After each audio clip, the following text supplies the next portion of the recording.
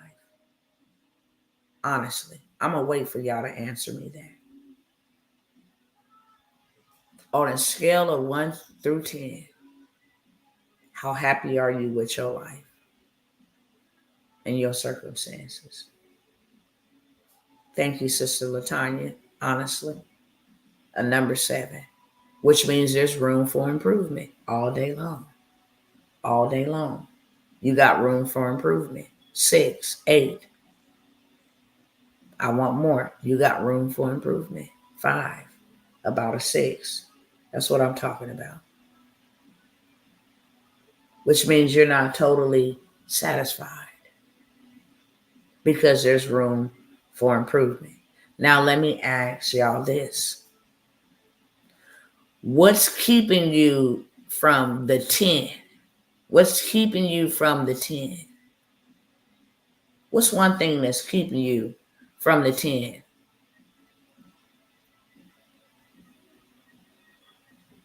Just name one thing that's keeping you from having a 10 on the scale of I'm this happy with life.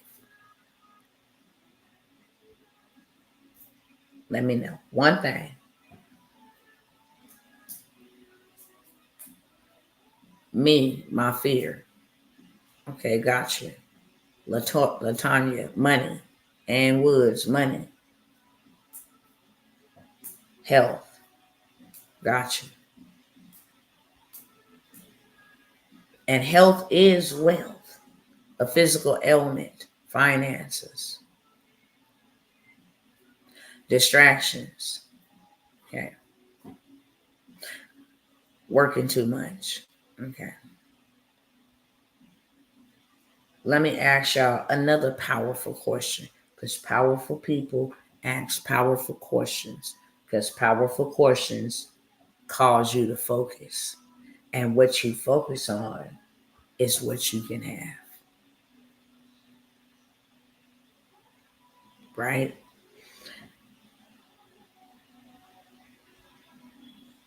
I want to say this first, because Kimber J said I got a physical ailment. Have y'all seen that man that don't have no arms and no legs? And he drives?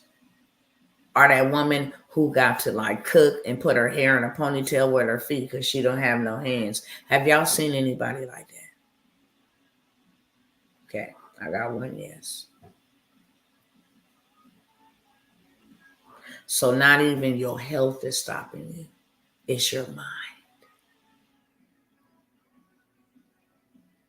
It's not your health. It's your mind. It's not your money. It's your mind. Because your mind tells you ain't got enough money for that. Your mind tells you you can't do that. You know, your legs is off. You can't do that. You know, your blood pressure is up. You can't do that. No, it's your mind. Because they said, even if I don't got hands or feet, I got a mouth. And I got a story. And I don't care about people laughing at me. And they use their mouth to create a movement. They use their mouth to inspire people. That's their mission. And they use their mouth to make some money. And now they travel all over the world, 7-figure speakers with no arms and no legs. Period. Why? Because they saw themselves, this is not going to keep me down. I don't care. I will not be stopped. I watched people that had cancer. I said, what makes a person with cancer live and then a person with cancer die? Because there's a bunch of people that say F cancer, F cancer, F cancer, not knowing that it's the mindset of the person who has cancer. Because you can have two type of people that got cancer. One person that say, look, I know that I've probably been eating unhealthily. I know that I probably didn't take care of my body the right way. I know that I probably missed the signs. I know that I probably didn't go to the doctor because I was afraid. But I'm going to research and I'm going to find out the cure. And whatever it takes, I'm going to beat this. And they usually say, I'm going to kick cancer in its arse. How many of y'all heard people say that? And they take on this mentality. I don't care what I got to go through, baby. Lose my hair. I don't care. The doctor's telling me, no, it don't look good. I'm going to tell him it do look good. Because I see myself beating this. You don't get to tell me that I got a death sentence or a life sentence. You don't get to tell me that. I don't believe that. And that starts in their mind versus someone who says, I'm going to fight. And that pain, you know, they put a little fire to you. The pain get a little bit intense. And they be like, yeah, I'm just going through, y'all. I'm just going through. And then a little bit more intensified. The doctors is coming and speaking negative and all of this stuff, it don't look good. And then now in their mind, they watering those words. They're watering those words. Am I really going to beat this? Am I really going to die? I'm tired of fighting. I'm in so much pain. I'm just tired. That's the difference. That's the difference. The only difference. I've watched. I watched a woman come off of tubes out of her throat, diagnosed with cancer. They wanted her daughter to pull the plugs on her. That woman woke up like this, snatching that thing out. She was determined to live. Determined. And live for another 2 years.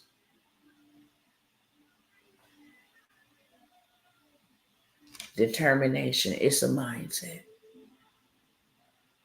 And one thing that I would do if I was broke in this dispensation of time, I would open my mouth. And I would turn on the camera. Because I can create a mission.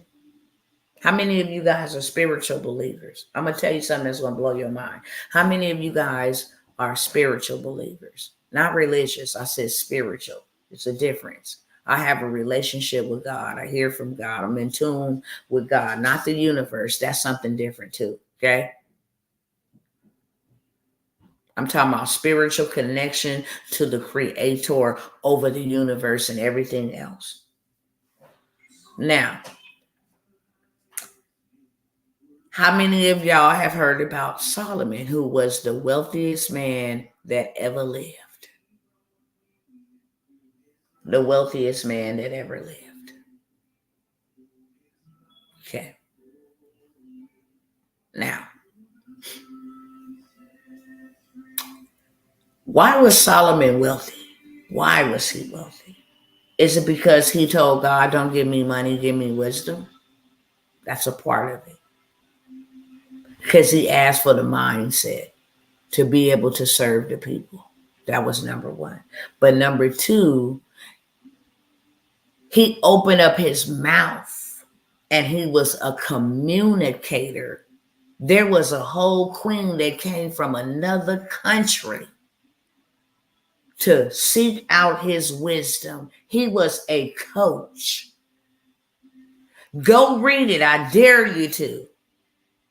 There were people that bought him 150 offerings every year. That's the equivalent to like 150,000 of our modern day dollars every year to inquire his wisdom. How do you run your kingdom like that? Well, glad you asked. This is how I run. Matter of fact, let me pull up the scripture so y'all, I ain't gonna never tell you no lie.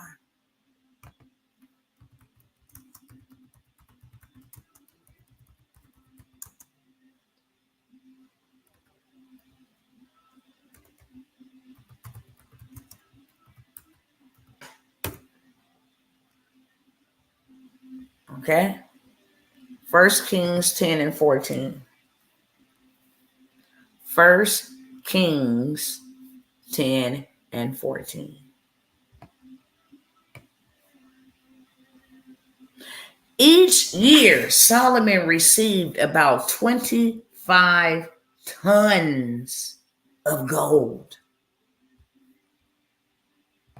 You go and look up, matter of fact, that's more than 150,000. If you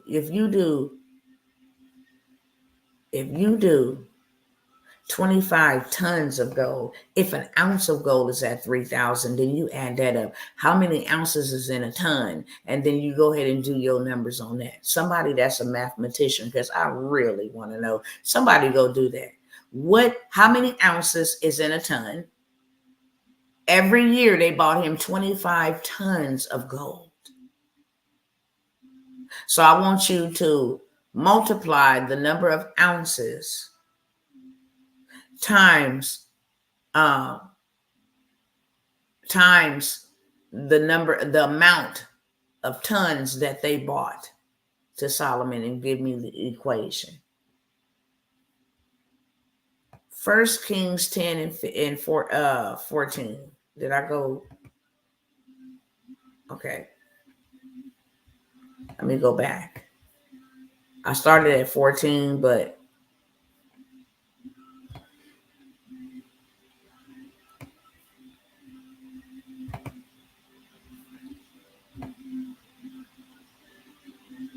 I'm gonna go to 1 Kings 10 and 13 just really quickly. Just giving y'all spiritual context for those of you that are spiritual. I'm going to start at 13. King Solomon gave the Queen of Sheba all she desired and asked for, besides what he had given her out of his royal bounty. Then she left and returned with her retinue to her own country. She went all the way back to her own country. This woman traveled to another country to consult with King Solomon. And then it goes on to say the weight of the gold that Solomon received every year was about 25 tons. Not just from Queen of Sheba, but from all of those who came. It says, this did not include the additional revenue he received from merchants and traders and all the kings of Arabia and all the governors of the land. King Solomon made 200 large shields of hammered gold, each weighing more than 15 pounds from the revenue. What are you saying, Tawana? What are you saying? 800,000. Now, you ain't got nothing to solve a problem. He was a problem solver, and he was the wealthiest man because he solved problems. And yet and still, the world wants you working 40 hours for 40 years to retire on 40%. And here you got the Bible giving you clues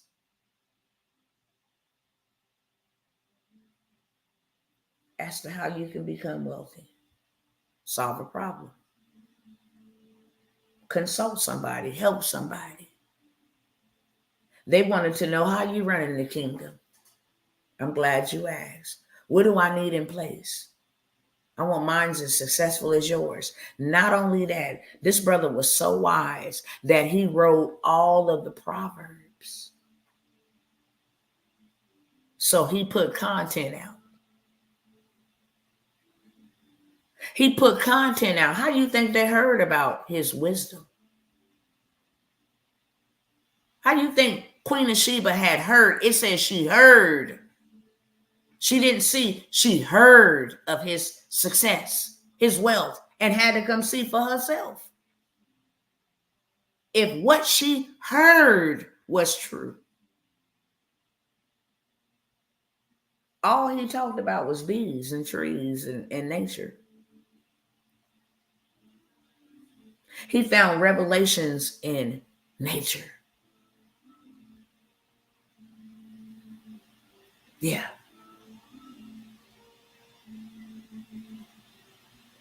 Like ants.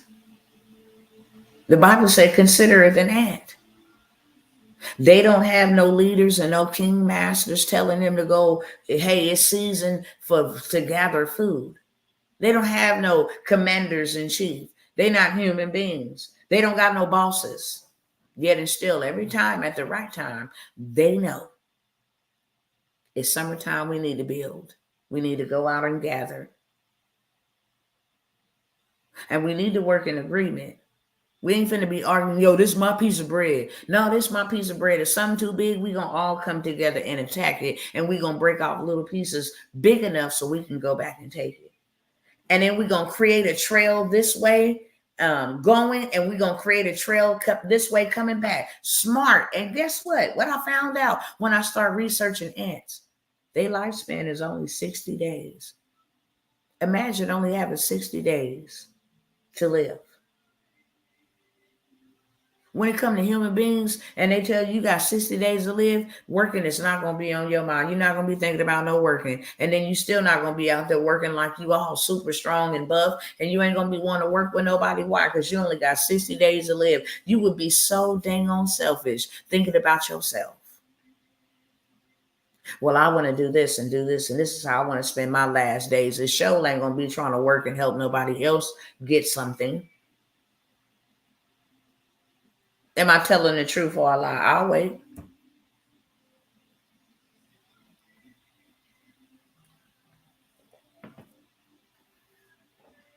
Am I telling the truth or not? They don't be out there like, yeah, bro, I'm going to die in 29 more days, so y'all got it. Go ahead and get that bread. I'm just going to chill to the house.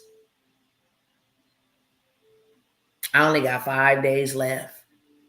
So, yeah, I can't go out.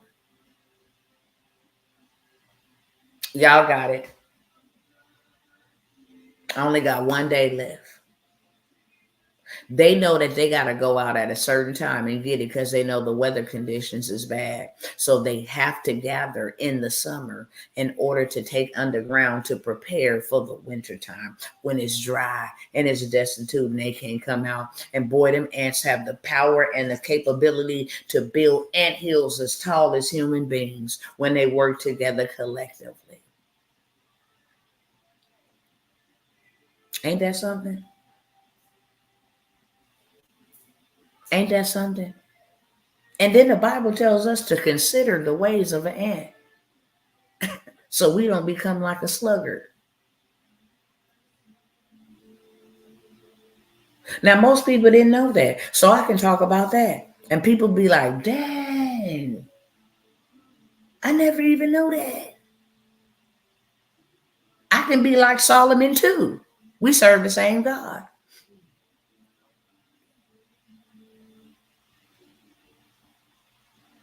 And then I can do a call to action. Hey, if you want to change your mind, remember not too long ago, there was this whole big old manifestation, manifest.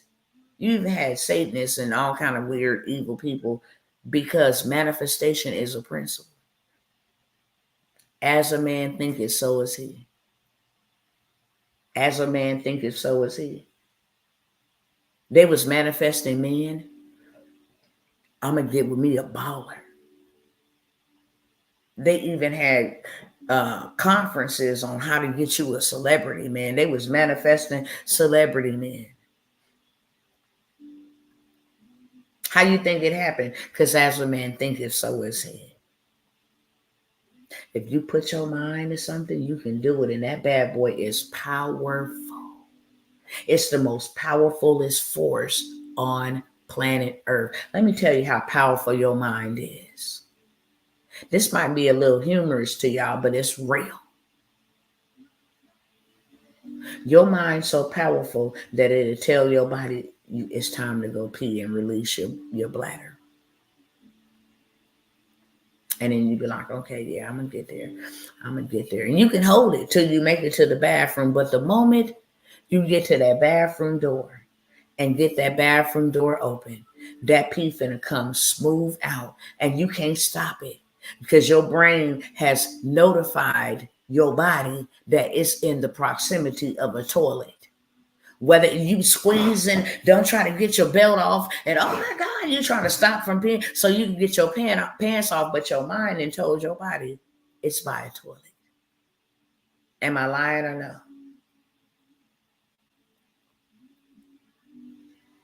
Your mind tell you it's time to eat right now. You stop what you doing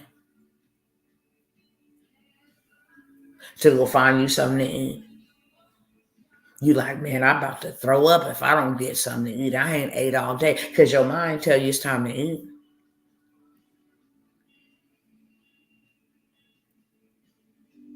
Your mind tell you it's cold, put a jacket on. Your mind tell you blink your eyes. Your mind is so dang on powerful, so powerful to be wasting it on worry and stress. What I'm gonna do? How I'm gonna work? What am I have?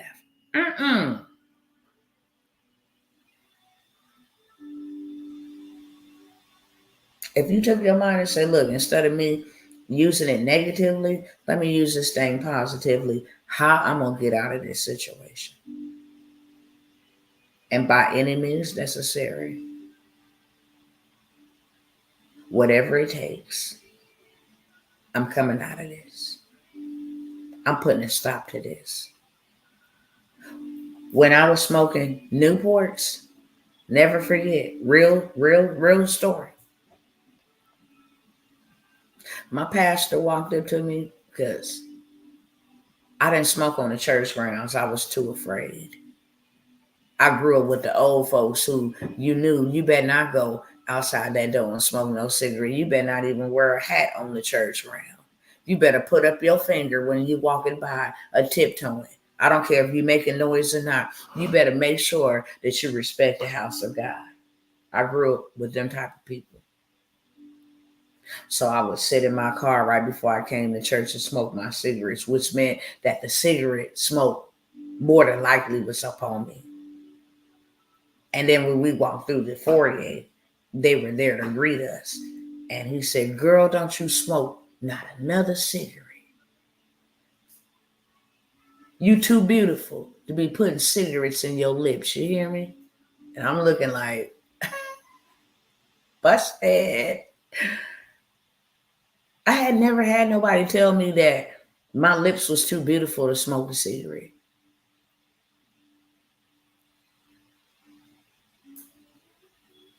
I went outside of that. I heard what he said. And it was said in a spirit of love, not, God gonna send you to hell if you don't stop smoking them cigarettes. It was just like, do you know you're too beautiful to be smoking them cigarettes? Nobody had told me that, so that got me to thinking, changing my mind. I was trying to hear the service the whole night, but I just kept thinking like, wow, I never thought about it. I never even felt beautiful enough to not damage my lips or hurt my body. Right? I go outside. Service is over. I go outside. I get in my car. Still habitual. I lights up a cigarette. And the only thing kept running through my mind is you too beautiful. And I took that cigarette after I puffed it. And I turned it around and I looked at it. And I spoke to that cigarette in that moment. I said, this is the last cigarette that I'm going to smoke. And I absolutely mean that. You have taken so much from my life. You stink, and I absolutely hate you. And this is my last cigarette. In Jesus' name. I finished it, threw it out. Let me tell you, the next day, I didn't even wake up with not one craving. But it was so hard for me to quit on my own. I had said for so many years, I want to quit. I want to quit. I want to quit. But I was so afraid of all of the other stuff that I heard from people that tried to stop smoking cigarettes. And then like the little times that I did try to stop smoking cigarettes, I had some, irritability. I had some withdrawals because I was so used to, if something getting on my nerves, if I'm sitting on the phone, if I'm sitting on the commode, just habit. So I would get agitated. I had none of that. It was just like my mind was made up. And when my body tried to tell me I needed a cigarette, first thing I said, no, you don't. No, Satan, the Lord rebukes you. We ain't doing that. We done. I said we were done last night. Same thing when I got sciatica. I didn't know what the hell had hit me, really. And I was like, what is this? I've never experienced it. This is worse than labor. And I dealt with it, and I dealt with it, and I dealt with it. And I try to go to doctors, chiropractor. I'm like, dang, what is this? And instantly, like weeks later, maybe 3 weeks later, because they always want to come offer you some pills. And I went to go see a specialist. He said, well, I can do surgery. I got to thinking to myself, I only got one bag. If I let you practice on me, because I don't care if you done done it a million times, you're still practicing. Every patient is different. And you don't know the outcome. You don't know my body through and through. But I said, Satan, the Lord rebukes you. That's what I said. Yeah.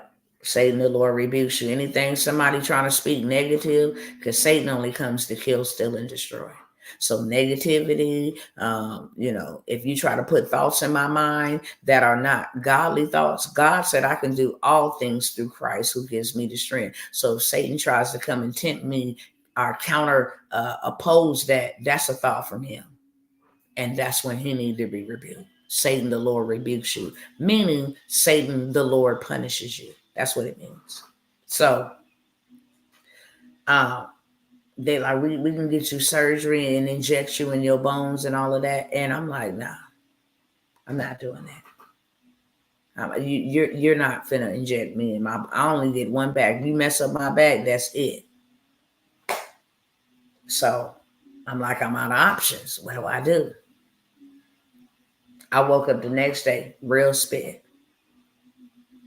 My family was asleep. I couldn't sleep. I mean, I'm telling you, I was crawling on the floor. I was just in so much pain, but I refused to get surgery or any injections into my body.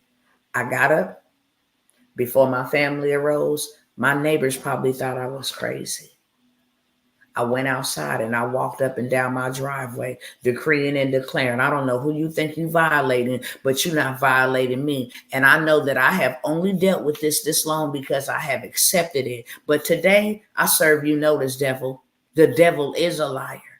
By his stripes, I was already healed. You can't put no affliction upon me. You cannot break into my body, trespass my body. My body don't belong to you for you to trespass. Do you know? I said, and I decree and declare in this same hour. I just kept on walking and talking. Boy, I was fired up, literally. Because I had made it up in my mind when I got up, I will not be another moment, not another day, another moment in pain like this. You got me messed up. I ain't finna let nobody on the streets come up to me in the natural and hurt me. So I dang on show ain't finna take none of that stuff in the spirit realm either. I know my rights. And not only do I know my rights, I know my authority.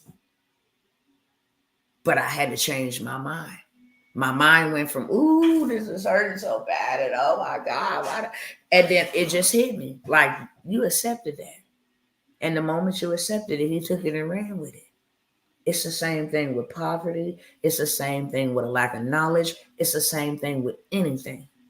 We have been fed negative information. Society has our culture, the government, the news, media. We have been propagandized into believing everything else. So that's why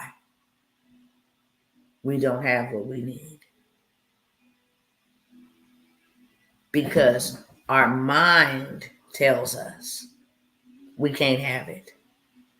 Our mind tells us we can't do it. Our mind tells us it's a scam. Our mind tells us you can't learn that.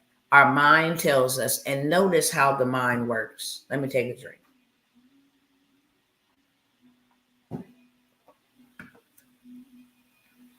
Let me expose a lie and expose the father of liars, which is Satan. When you are getting ready to go put yourself in debt, or you are getting ready to go steal, are you getting ready to get yourself into some type of situation that you have no business being in? The enemy will never, ever fight you until you don't do that. He'll tell you all the reasons why you should steal, need to steal. He'll tell you all the reasons why you should buy that, knowing you can't afford that. Why you should lie on your documents so you can have more of this, but you don't have. He'll coerce you into doing evil because there's laws. If you a thief, somebody gonna steal from you. Plain and simple. If you didn't borrow from somebody and didn't have the ability to pay it back, somebody's going to borrow from you and don't have the ability to pay it back. It's called the law of reciprocity. I don't care how good of a person you is. What you sow is what you reap. Some people call it karma. What goes around comes around. The law of psychics called what goes up must come down. Okay. The Bible calls it reaping and sowing. It's all the same thing. Right? So if you are just, and this even comes with when you read the word of God and you have no intention on actually living what you're reading, you're going to reap upon your self-damnation. Simple. You're still going to be held accountable whether you implemented it or not. You're still accountable for what you read. We're accountable for what we do. If you start speaking and thinking positive, then positivity has to manifest itself. If you start thinking, I'm going to educate myself, then guess what? Education, revelation, understanding, wisdom, knowledge has to come to you. Are y'all picking up what I'm putting down? I'm just checking the temperature, making sure I'm not just sitting here saying a bunch of nothing here on tonight. Okay? That is actually resonating and helping somebody. Because that's my job. That's my job. Is to help somebody.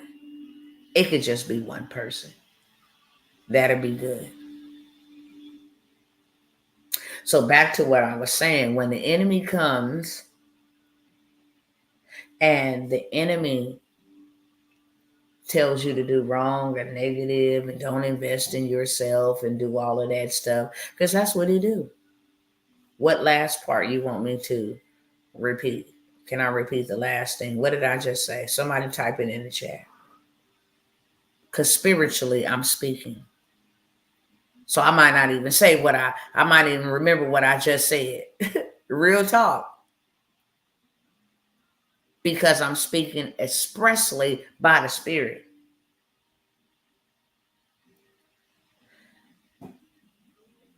when the enemy comes and you trying to do this or that, or like I said, he says, well, go spend that money. Go spend your bill money. You can go out. You reap what you sow. The law of reciprocity is that. Thank you, sister.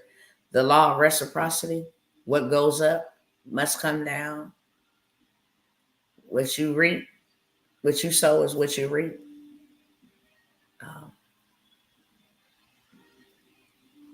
Hopefully that's what it was. But back to what I was saying about when you are doing something that will never benefit you, you will never get no pushback.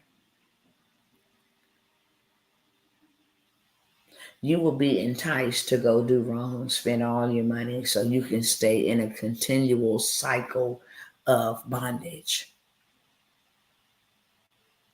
But the moment you decide to change, the moment you decide to say, I can do this, the moment you decide to say, I'm going to fix my credit, the moment you decide to say, I'm going to move, the moment you decide to say, I'm going to go back to school, the moment you decide to say, I'm going to stop sleeping around and I'm going to wait on my spouse, the moment you decide to say, I'm going to make an investment in me, what is the first thing that gets attacked?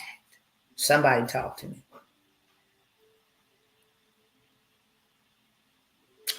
I don't remember, beloved. I'm so sorry.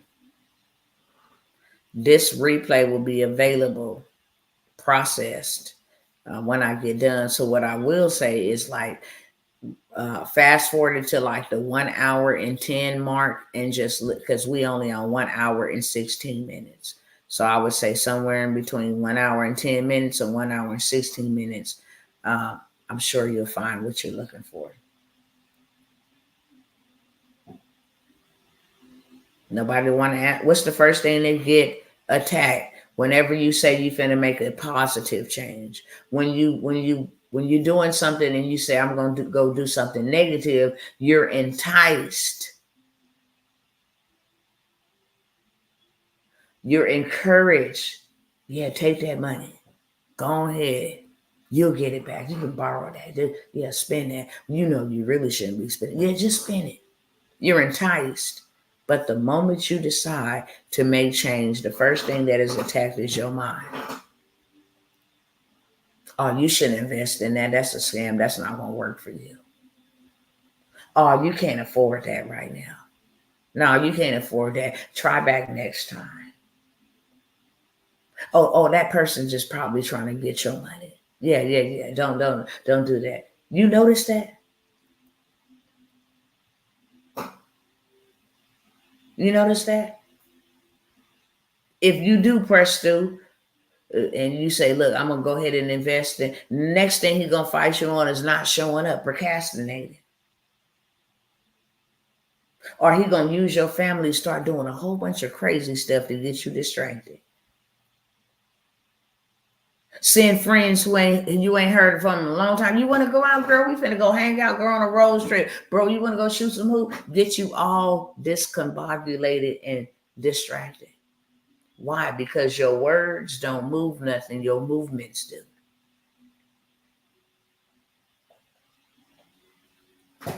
do. Your words don't move nothing.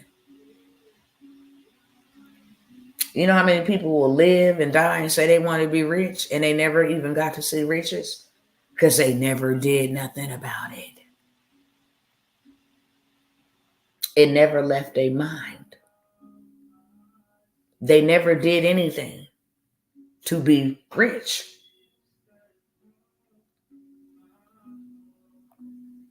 Ever.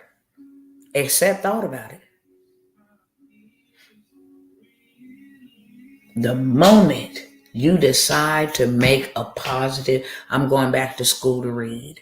Here come financial aid, or somebody say you not approved or the classes is gone. It's called the law of resistance. And most people are not willing to push past the resistance to get to the other side. You got to think, what the hell is you trying to keep me away from so bad that you fight me this bad? I might as well go on and see what's on the other side. I never forget when I was writing my book, Satan tried to kill my twins in my womb. I was only 6 months. I'm bleeding everywhere, like a bloodbath bleeding, pouring out. I mean, you walking, it's just dropping out. I'm in labor, but I'm still writing. The devil is a liar. This book gonna go out. You mad about something? See, when I get opposition, it's a key indicator that, baby, I'm on the right path. And I'm gonna stick on this path. I'm out here buying land and allowing people to buy land and get deals to grow their money and all of this stuff. And then bang, my son died. Why do you think that happened? Oh, that'll stop you right there. That'll put you on down for the count. That'll stop you right there. Yeah, your son's dead now. Now go lay down and wither away somewhere. Go get yourself on some medication. Go drink yourself to a Pope. That'll stop you there. But he was very surprised when I sat there on live the same night my son died, giving God all the glory. Because all I can hear God saying is, and there shall be greater after this. This didn't come to break you. This comes to elevate you.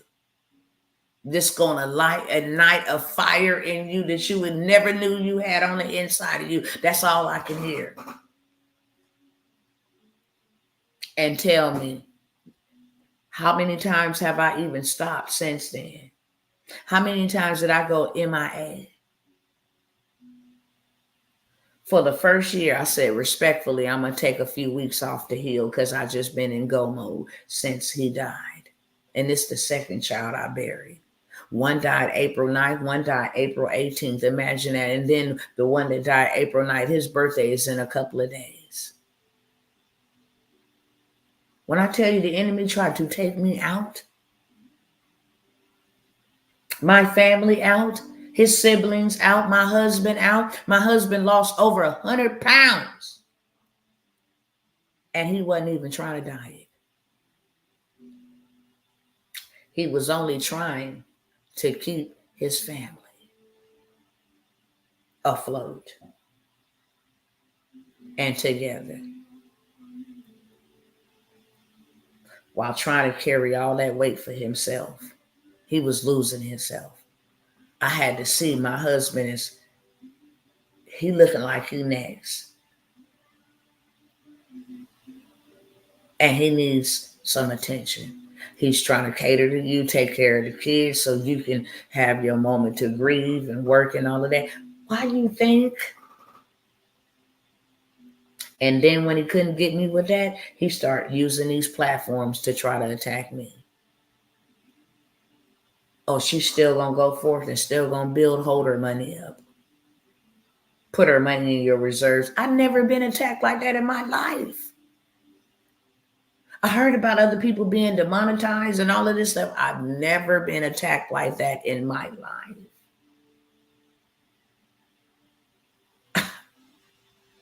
Still to this day, because I'm a helper. These people are still trying to put tariffs and reserves and restrictions on my money, but they know they can't stop me. And every millionaire, every billionaire, every person that got wealth, tell me in the chat right now, what is their number one story? What do they all have in common? Tell me right now. Tell me right now, what is their story behind their money? Because people sit back and be like, dang, why they got $1 million? Why they had to do this? They just trying to flaunt and stun on somebody. They didn't went and bought all them new cars and stuff. No, they didn't need the new cars. They could have been out here feeding the poor, not knowing feeding the poor in their poverty got them to where they were at. It's called the law of reciprocity. Y'all tell me, what do they all have in common from the ones that you didn't heard? The ones that you know about that's wealthy. Come on, y'all, real quick, talk to me. One says determination, one says obedience, No, what do they all have in common? Those are good things. Determination and obedience. What do they have in common? Somebody come on through. Mindset. Okay, no, that's not it. Even though those are good answers. I'm going to take one more before I tell y'all. Mindset. Nope. They're good answers, but that's not all they have in common. Those are characteristics or traits. Believe that they can happen. Still same mindset. Okay, so I'm going to tell you, they pay tithes. Nope, that's a good thing too. But no, they all have a story. Do they or do they not? And ain't all their story is they was broke. They had lost everything, families, monies, businesses. They was on their last leg. They didn't want to live anymore. They was in mental hospitals. Alex Hermosi, he was sleeping on a basketball gym.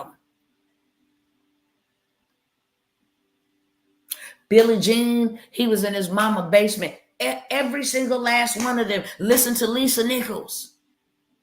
Listen to E.T. the hip hop preacher. He was homeless. Listen to Grant Cardone. He was on drugs. Every one of them have a story. Every one of them. They have a story of I never gave up and I always believed I can get here. And so now I'm here. Look at Lil Boosie. He came out of prison with nothing. This man owns 100 acres in Atlanta. It's called Boosie Town. Why? Because he saw, not only did I lack, and I got to do something about it, but I want to do something about it for everybody else.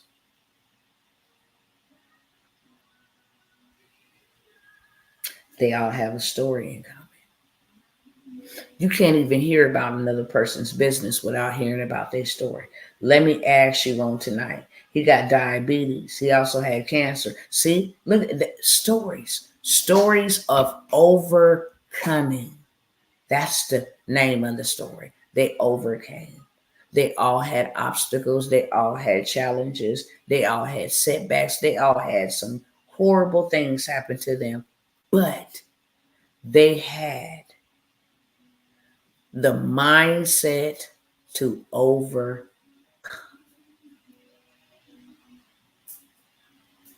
They didn't just get rich overnight. They had to put in hard work. They had to change their mind. They all have this one thing in common. They said we all had to read books, education.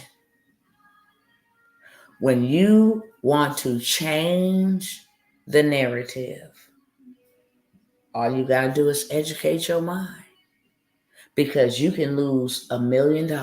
They can take all your money, beloved, but they can't take your mind. Your mind is so powerful that these people actually want to study certain people's minds to figure out what the heck. How was they able to do that?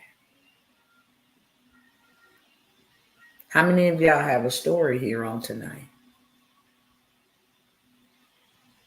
We done talked about several things. How many of us here have a story on tonight? Because I promise you, if you have a story, that story is somebody's solution. Y'all know on TikTok, y'all know on Instagram, you know on YouTube, you know on Twitter, people is looking for stories. The latest gossip is a story. Story of somebody else's life. What Puff Daddy is going through, they telling a story. Story of what his victims endured. What Harvey Weinstein did, that was a story. What Jeffrey Epstein did, that was a story. What's going on with Donald Trump, it's all a story. They have to tell you, this is what happened, when it happened, this is where we're at, this was what the outcome was. Stories.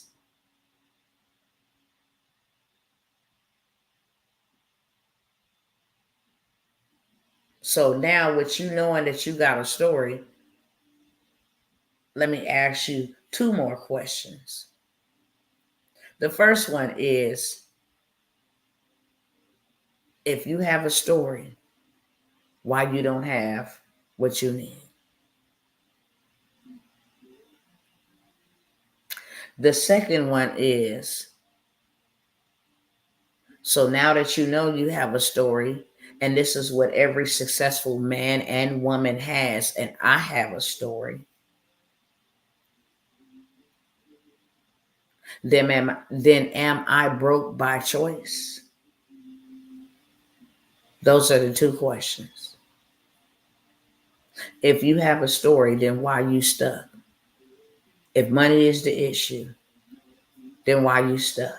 Why you don't have what you need? And then,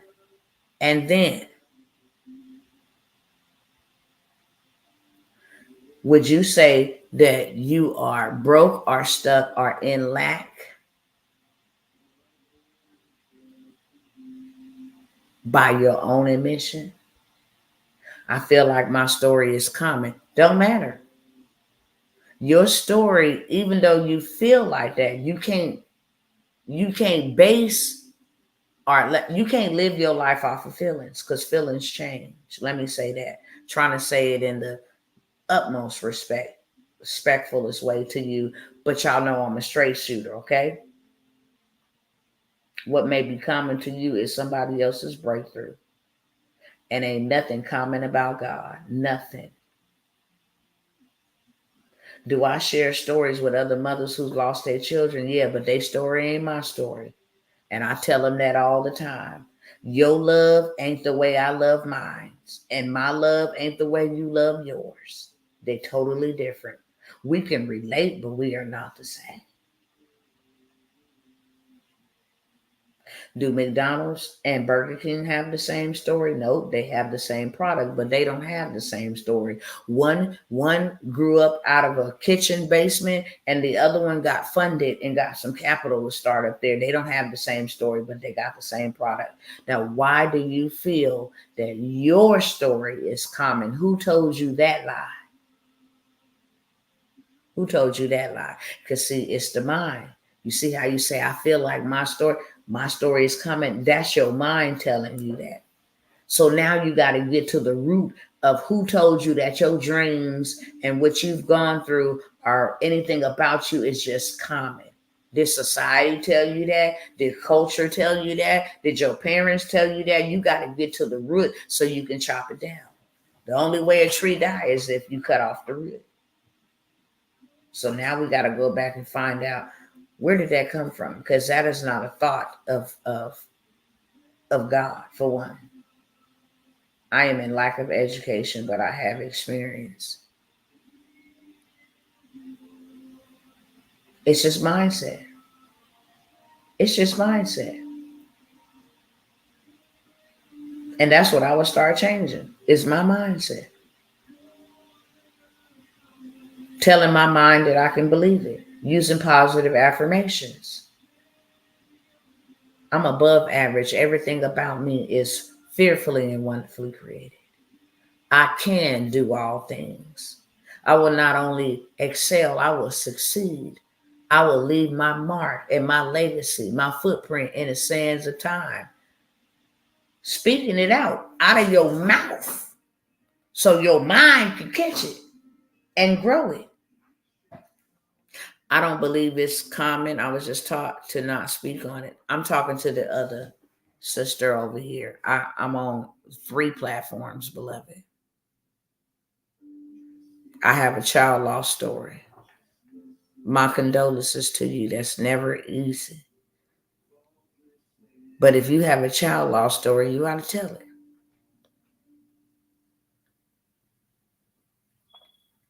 And if you was taught to not speak on it, you need to be retaught to speak on it. Because I'm going to tell you something.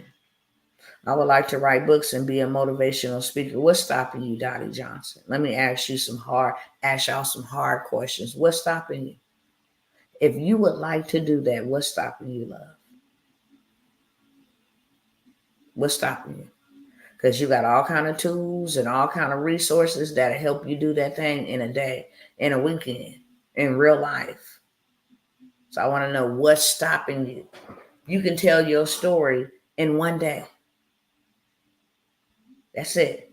If I wasn't recording right now, I'd do an open demonstration. Turn on my camera and be like, hey, what's going on? My name is Dr. Tawana Worlds.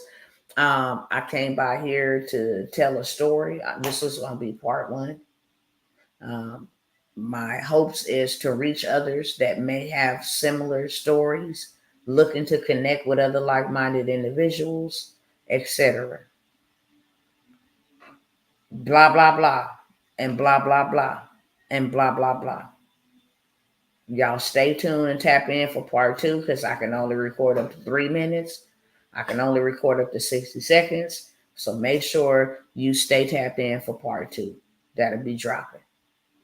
Part two, I just pick up off where I left off at. It's simple. Your mind would tell you that it's hard. Even me doing that demonstration, well, that's you probably because you used to speaking. No. If I can reach the people that I'm trying to reach and get paid, it's called making a difference and a dollar at the same time, then by all means necessary, I'm willing to do it. I used to take risks and sell drugs on the block.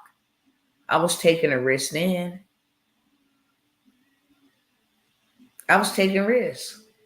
When I would go in and falsify documents to get a little bit more once a year. You feel what I'm saying? You catch my drift? When everybody's getting paid once a year. Yeah. I took risks to do that. I took risks to go inside of payday loan places knowing that the bank account wasn't even open, and I was hoping they didn't run my check and they would give me the $250 because I didn't have no plans on paying it back. I took risks then. But when it's time for me to do something for me, I'm scared to take risks on me. No, the devil is a liar. It all starts in the mind. Okay? I want to play something really quickly. While I'm playing it, I'm going to go use the ladies' room. I'm going to come back. It ain't going to take me. I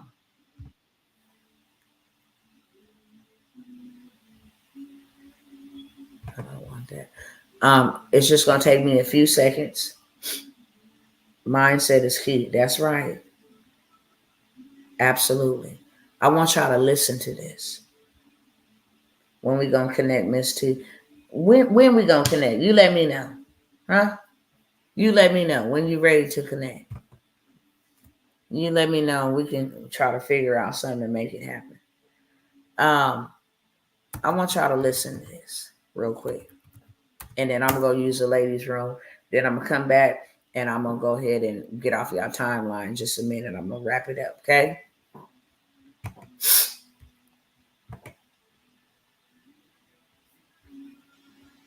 I want y'all to hear this real quick.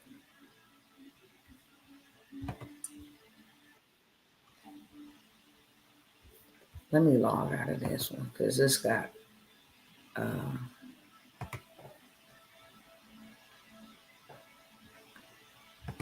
commercials and all of that. I ain't trying to get no.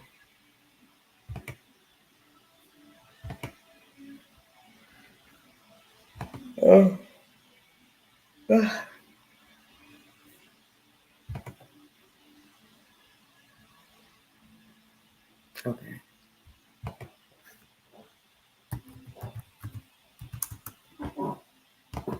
I want y'all to listen to this real quick.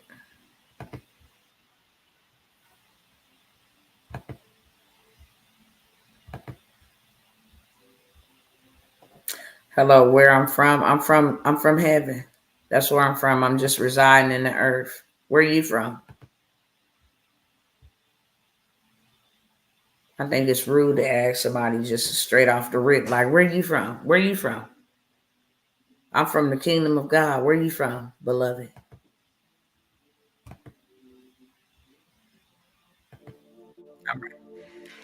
Legacy. There's power in your name. Just listen. Power in your name. McDonald's is a last name. Abercrombie and Fitch, last names. Armani is a last name. Baskin Robbins is a last name. Chrysler is a last name. Fisher Price, Gucci, Hennessy, Harley Davidson, Hilton, Honda, Kohl's, Kraft Foods, Lowe's Movie Theater, Marriott is a last name. Maybach is a last name. Nordstrom is a last name. Pillsbury is a last name. Porsche is a last name. Procter & Gamble, 2 last names. Rolls Royce, Charles Rolls, Henry Royce, last names. Turner Broadcast System, Ted Turner, last name. Versace, last name. Wells Fargo, Henry Wells, William Fargo, last name. Walgreens, last name. Wrigley's, last name. Welch's Grape Juice, last name. Here you are, you think you're buying a product. You are not buying a product, you're buying a name. You think you're wearing a product. Hey, look at this product. No, you're saying, look at this family. And what you don't know is while you're making every family rich, you're making yourself broke. So you done went to one family called Wells Fargo and got $200,000 so you can go to another family called Rolls Royce so you can give them money to get yourself a car so you can go back to the hood and see the Joneses and say, look at what I got. Meanwhile, Wells Fargo, their family's sitting up being rich, and Harley Davidsons and Rolls Royce are being rich, and the Joneses are sitting there holding up people's stuff saying, look at what we did and we broke. What if I told you that your blessing is attached to your name? That part of the reason why you're not wealthy yet is because you keep trying to make Yolanda wealthy. You keep trying to make Tasha wealthy. What if you made Johnson's wealthy? What if you started thinking about your kids? What if you started thinking about your legacy? What if God started dropping Canaan and opening up windows of heaven? Because now you're not just thinking about you, you're thinking kingdom. There are some people who are attached to you who say, Mama, can you do something with this name? There's some people who are saying, Dad, can you do something with this name? Maybe God gave you the name to change and reverse some of the stuff that the name meant one day. I wish there was somebody in this room that said my name might mean one thing right now, but I promise after today, this name's getting ready to change. I promise after today, everybody's going to want my last name. I'm here to let you know you are a curse breaker. You're thinking kingdom. You are not just getting married, you're breaking a curse. You are not just graduating from college, you're breaking a curse. You are not just getting out of high school, you're breaking a curse. You are not just saved, you're breaking a curse. And everybody around you is about to be blessed because of what God's getting ready to do in your life.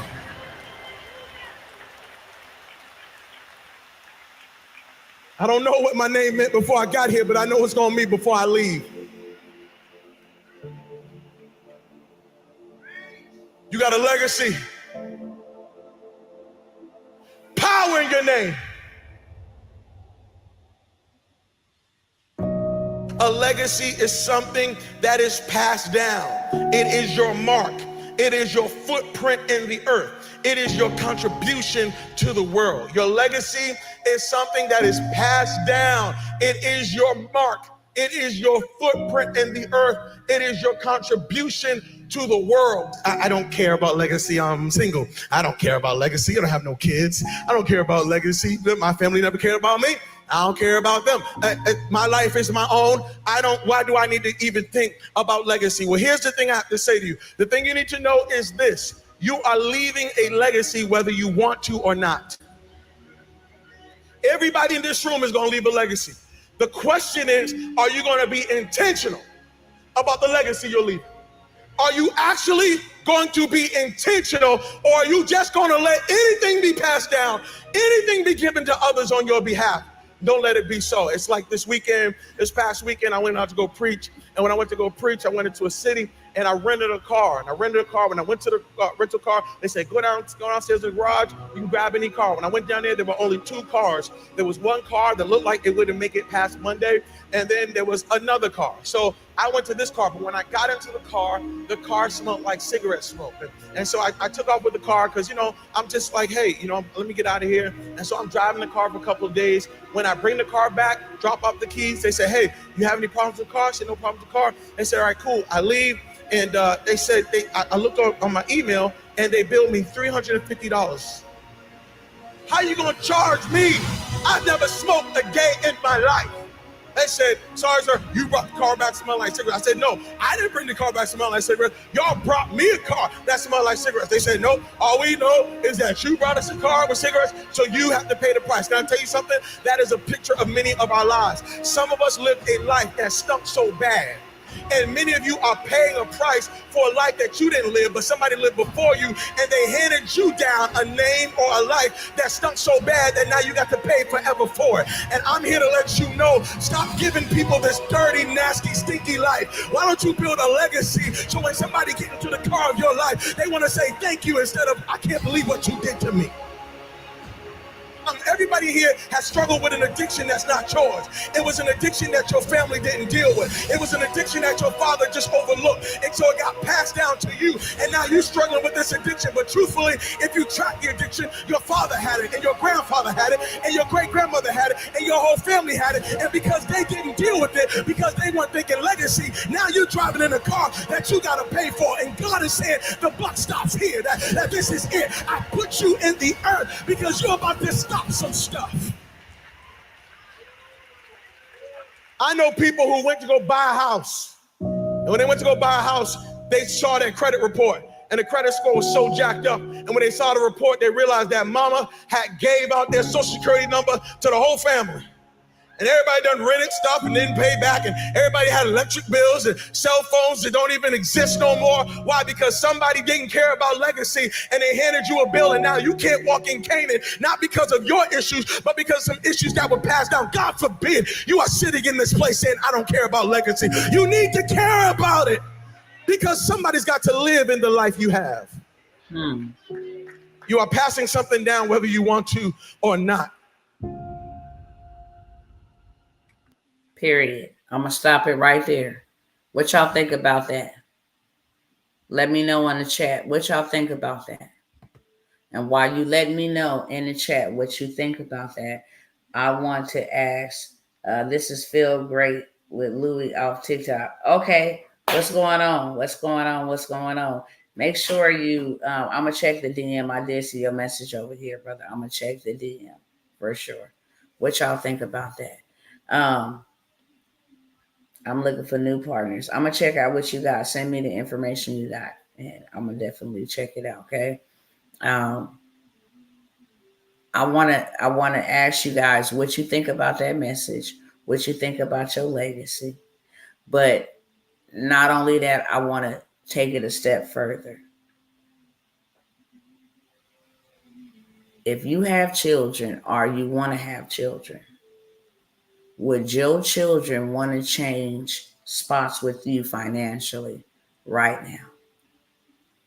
Would your children want the life that you have right now? And let's answer that honestly. Would your children, the life that you have now, would your children want to exchange for your life and your financial situation right now? Yes or no? Respectfully. Mindset is key. You got to become the best version of yourself. Period. Honestly, no. Honestly, no. No, they don't. Would you want your kids to inherit your life right now? Is that the legacy you want to give them? If tomorrow was your last day,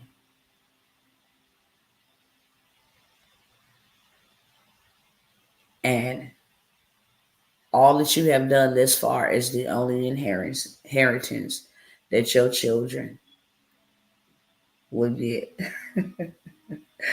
The beloved over here said, hell no. Right? Who want to change that? Who ready for a change? Because if you're ready for a change, I'm ready to help you. I did it afraid. I did it scared.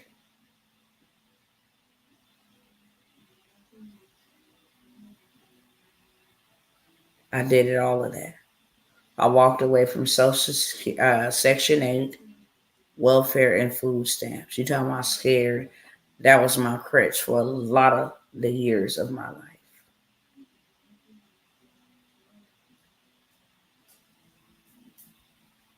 And I walked away. I can go grab my purse right now and pull out medical cards, food stamp cards. I can go right here on my email. I done did it before and show you the day that I told the Section 8 representative that I was giving them back their Section 8. Because God told me in order for me to have something I never had, I had to do something I ain't never did. And that was scary as hell. I relied on food stamps. I didn't know how to buy food without spending food stamps. And let me tell you, I didn't have $1 million when I made this decision. All I had was a made-up mind.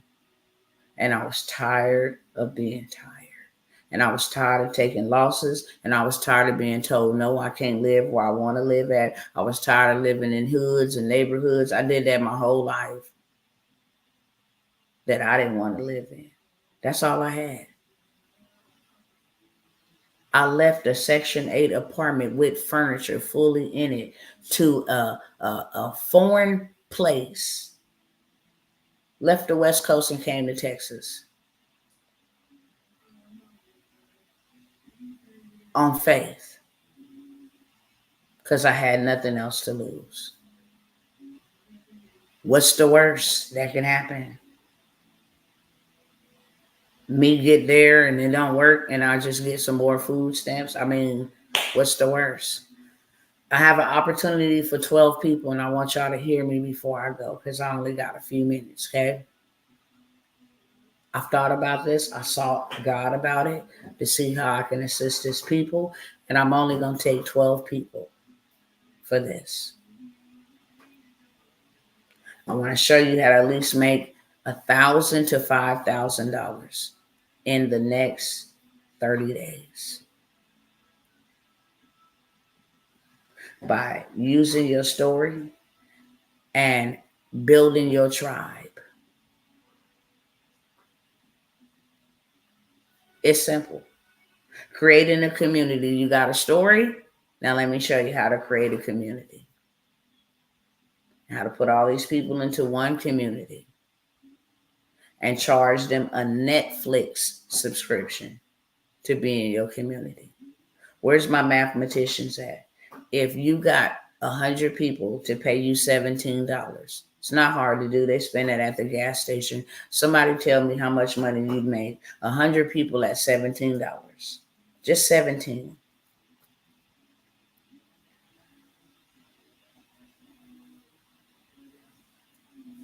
But I found enough money to invest in me that it nothing else to lose. Now, this is why I'm here. Now my SSA carries me month to month. But I found enough money to invest in me. Salute to you, beloved. Salute to you. Shout out to you. Whenever you make investments in yourself, I'm going to tell you one thing's for sure and two things for certain. It always comes back. It's a law. You never take a loss with an investment. You take a loss as a consumer, but you never take a loss with an investment. $1,700. So $17 times 100 is $1,700.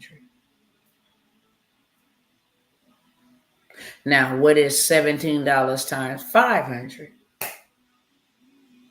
I said 1,000 to 5,000. I shared something with you, low ticket, right? Very, very low ticket. $17 to join my community. They pay that for Netflix every month. They don't even watch Netflix like that every month. They still pay it. It's statistically proven that they will pay it for 6 months before they actually pull out from it. You don't watch Netflix, but when you do want to watch Netflix, you pay that little $15.99, $16 just to have it as for when you do want to watch it. So $17 times 500 is $8,500 off of $17. How many of you guys can admit you at least spend $17 a day, not per month? How many of y'all spend $17 per day?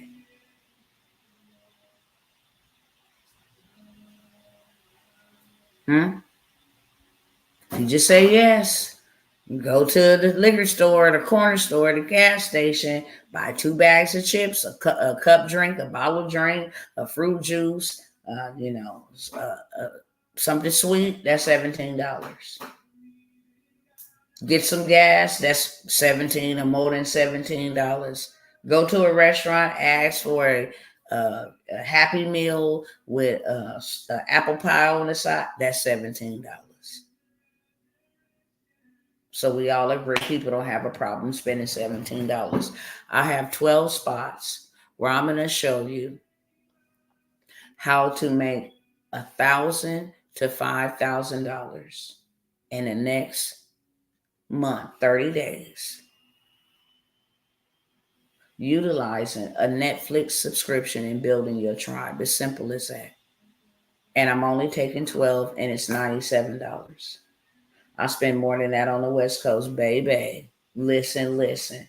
I went up in there trying to get my kid a bag of chips and a fruit punch juice, and that was $11. I want to show you how to take your mind and turn your mind into a movement by using your story or solving somebody else's problem with somebody else's story. Doesn't matter. And I'm only able to take 12 people right now. Not only am I going to teach you how to do this, I'm also going to allow you to make money with me. Because when I launch it, if you invite people to come and join it with you for $97, you're going to get half of the sale. So technically, the 12 people, especially if you a word of mouth, hey, this community is showing us how to do A, B, C, D, and E. They pay their $97, you get half of that.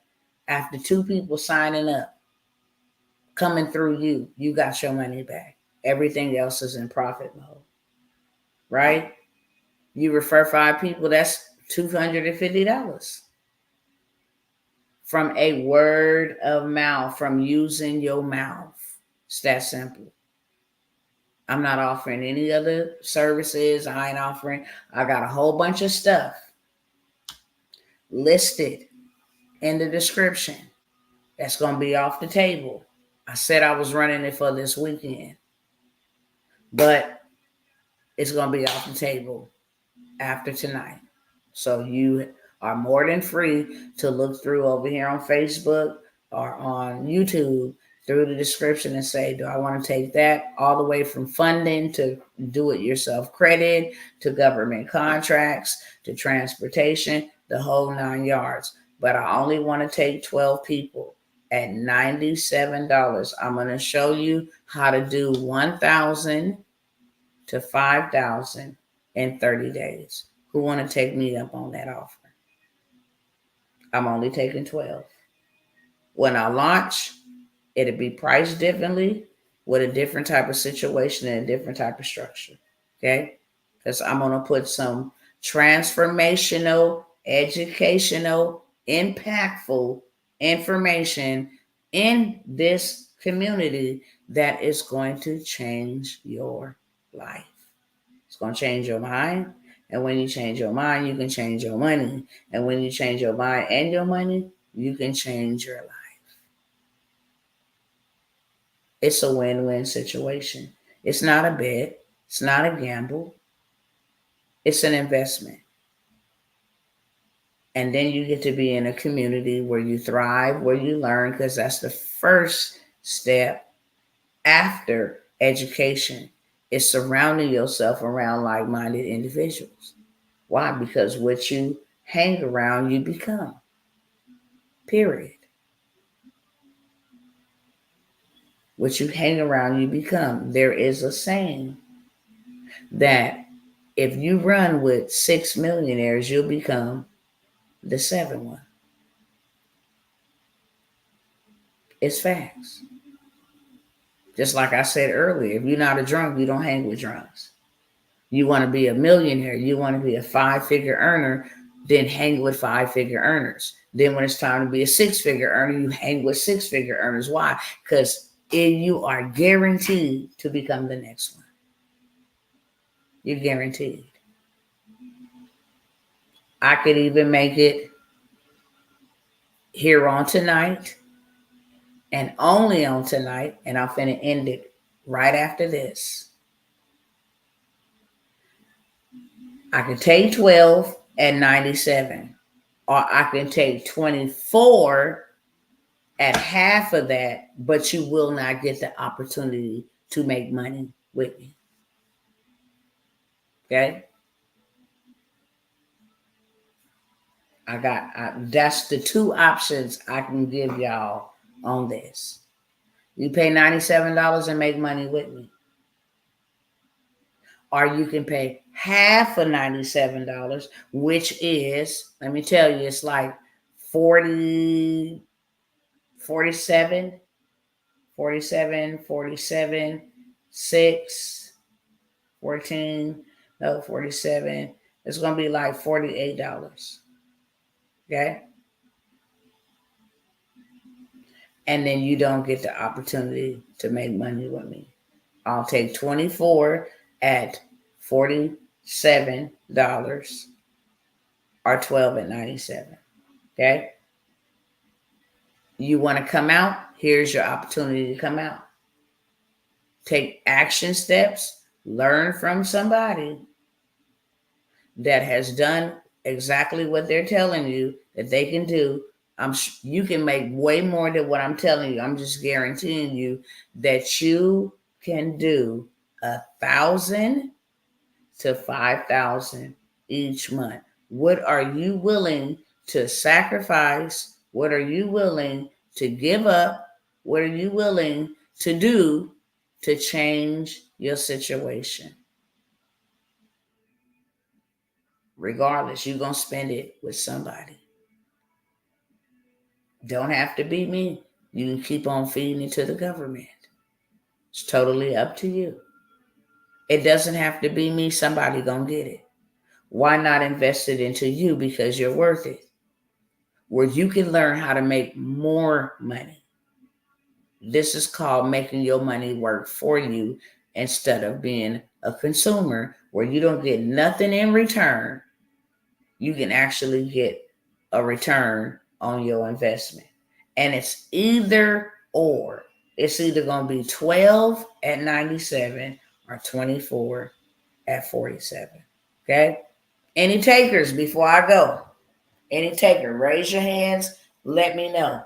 I'll give you the information to pay and then tell you how you're going to get access to the whole 9 yards.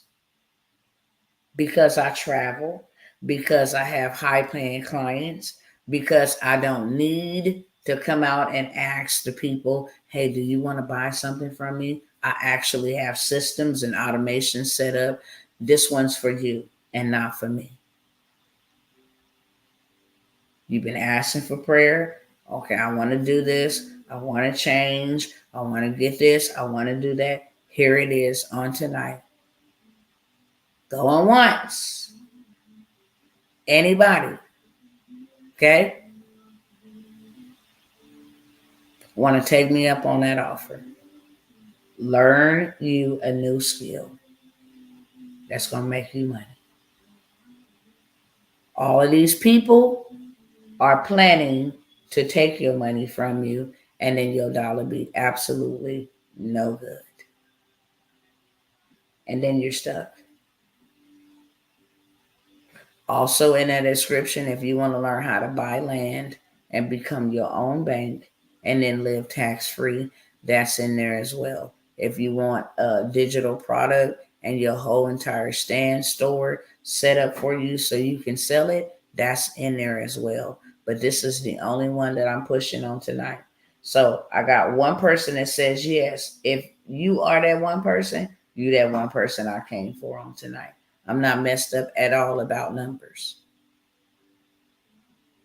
And I know a lot of people that are sit here and work you and have to work your mind. I'm not she.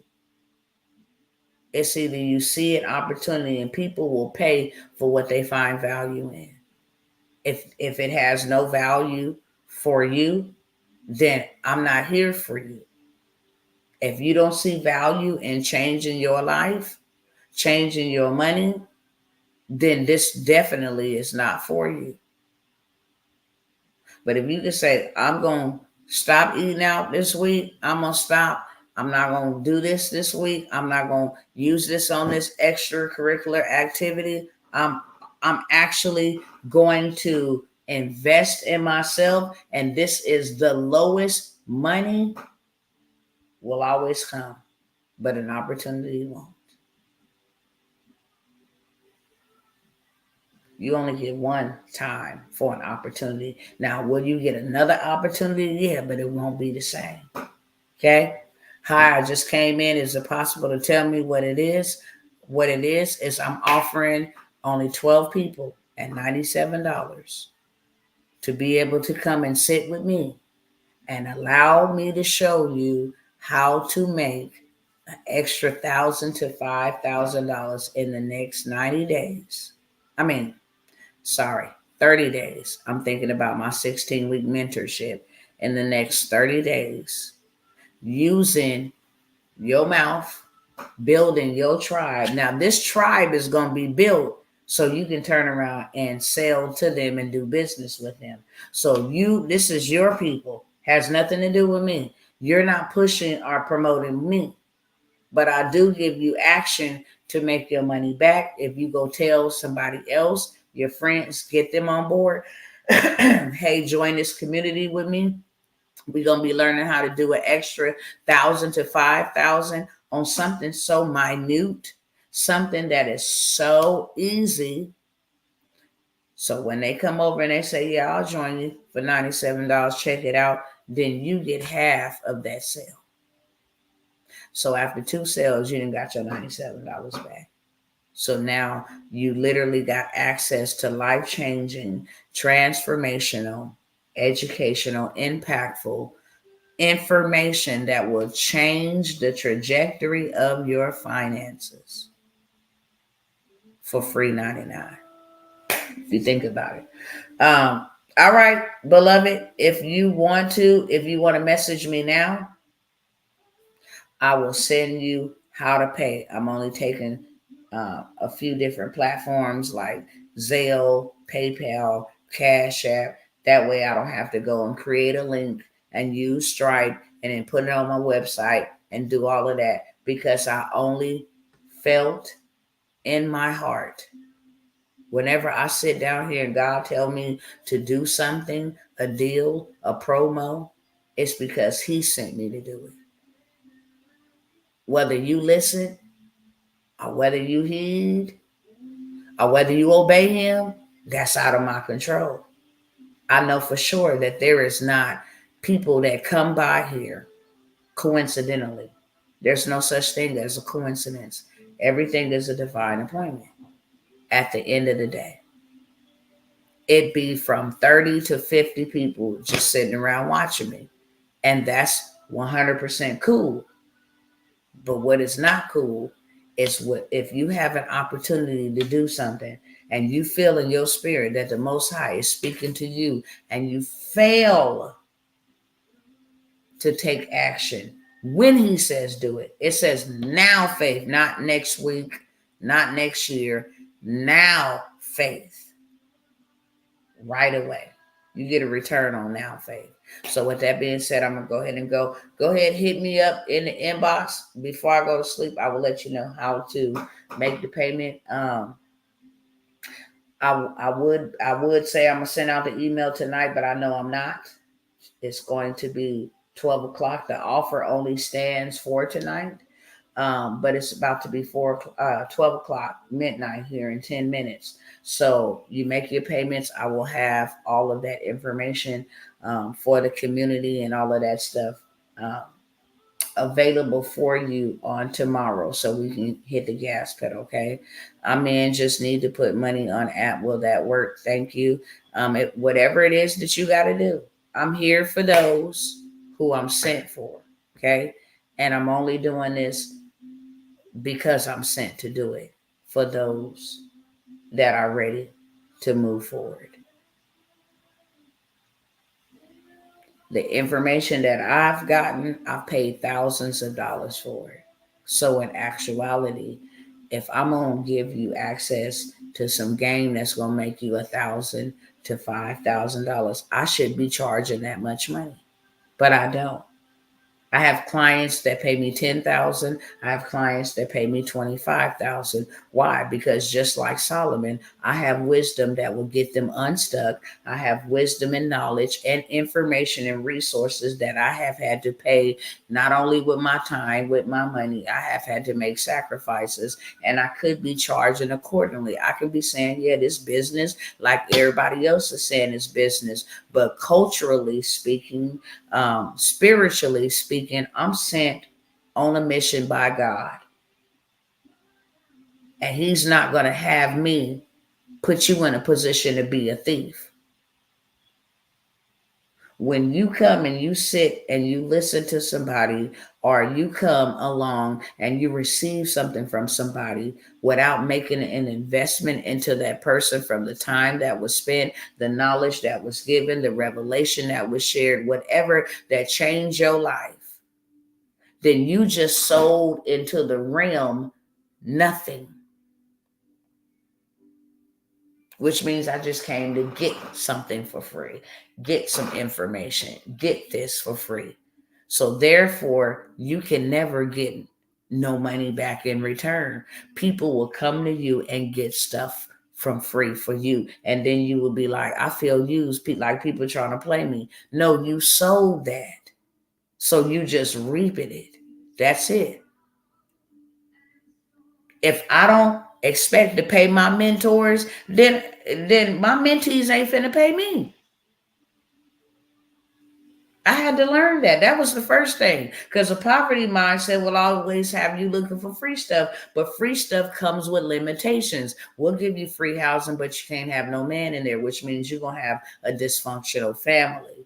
We will give you welfare, and we will give you food stamps for free, but you can't work a job, because if you do, we have to cut you off or either charge you for fraud.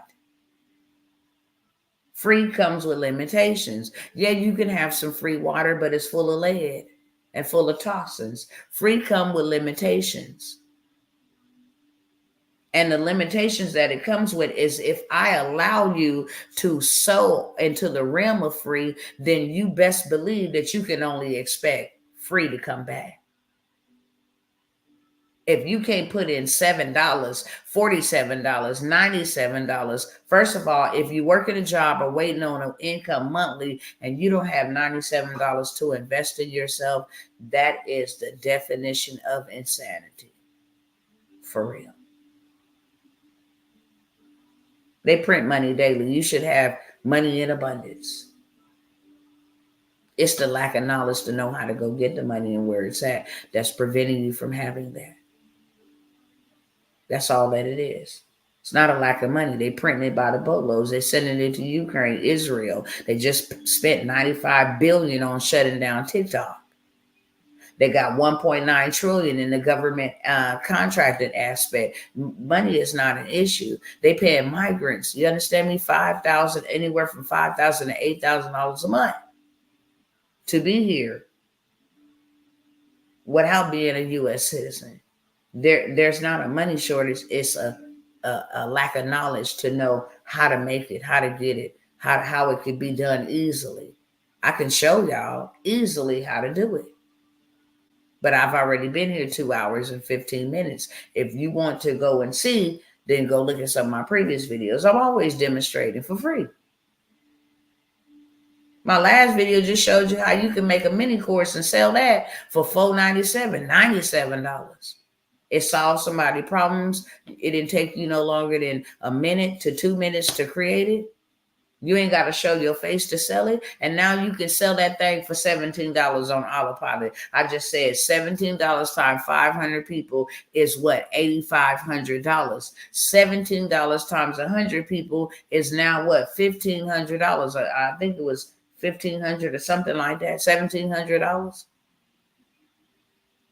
That's money that you didn't made, that you didn't have to spend your time creating anything. Simple solution. So I'm out, okay? If you're interested, then go ahead and make your payment. The information is on the screen. Cash App, Zelle, PayPal, Venmo are the platforms that I'm taking for this. You could inbox me, direct message me, whatever it's called on the platforms that you're in, but it has to be tonight. Okay? I'll probably be up maybe another 30 minutes to an hour, but it's already midnight here. Said I wasn't going to be here till no midnight and ended up being here to midnight serving, because that's what servers do. Serve. And this is my form of serving you. Period. That being said, it's mind over matter. You can do something today that your tomorrow and your next year will say thank you for. And it don't get no better than this. There's tools and there's resources that will help you get there faster. Mother's Day is getting ready to come up. You can run up $1,000 in the next 2 weeks, whenever it's coming up. It's on the 12th. Yeah, the next 2 weeks. And have you over $1,000 extra in real life. Selling something you ain't even got to create. It's all about who you know and what you know that will get you to where you want to go. Not your degrees, not your hard work and ethics. You don't even got to work as hard as you have worked, and that feels good. If you got kids, you can get them on board, have them help you. And then now they learn a new trade. They learn a new hustle, a new skill. So now you got 3 kids and yourself doing it together. That's 4 streams of income. You got 15 bills, 7 bills, 10 bills, and 1 stream of income. You are 1 second away from homelessness, living recklessly like that. You got 1 stream of income and you got all these bills on that 1 stream. You're walking on a tightrope to be broke. That being said, I will see y'all the next time. God bless. I love you. Can't wait to serve those who come in with me. Okay. And for those who not, you can keep watching me. I'll keep showing up, but you can keep watching me. Good night.